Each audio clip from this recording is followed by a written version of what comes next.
Welcome to my channel. In this video I'd like to show you how compression joints works and what they consist of.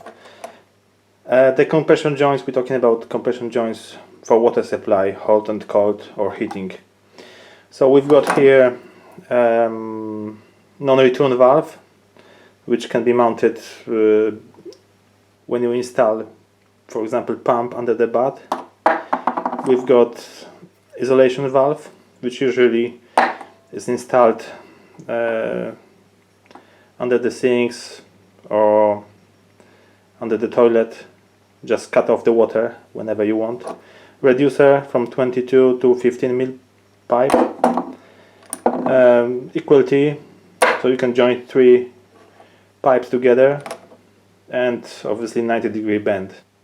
What this consists of? Let's take the 90-degree bend, for example. As you see, there's a nut on both ends, and between the bend and the nut there's a olive brass or copper. It's very thin.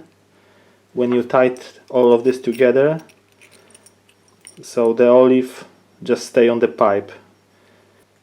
So now let's see how it works. This is 15 mil copper pipe.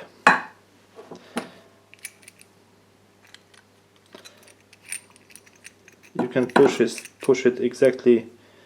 This has to be straight, obviously. You push it up to the end.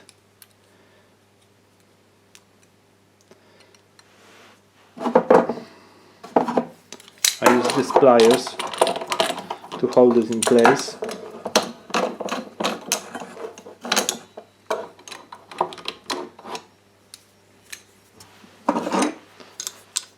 And I use spanner to tighten it.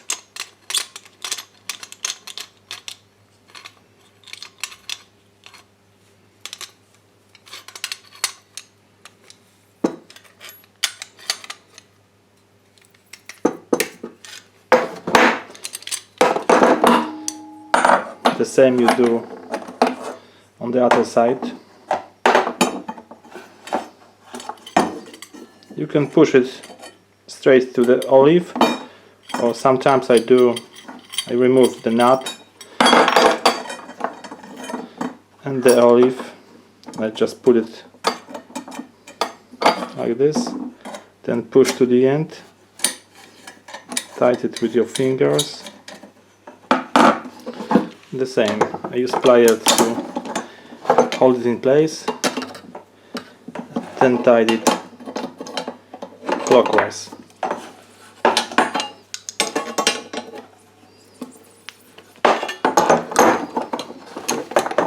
Don't tighten it too much, just a few turns, this should be okay. What is most important in this application, you don't use any PTFE tape, any plumbing tape or any paste.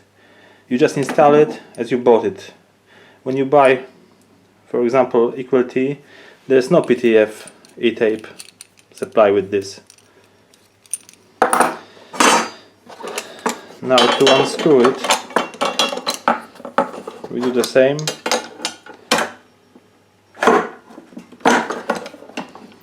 Just the opposite direction.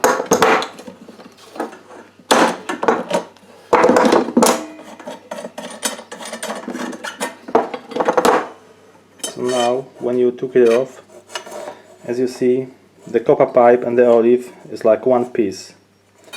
When the nut comes to the olive, it's sealed. So that's why you don't use any PTFE tape, any plumbing tape, any paste. Just the most important, when you do the compression joint, the pipe and the olive and obviously the nut cannot be damaged and cannot be bent or anything. It just has to be, clear. So then the seal is correct and it's not gonna leak.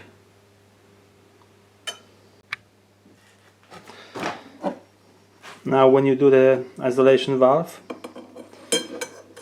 you do exactly the same, but you use 2 spanners instead of pliers.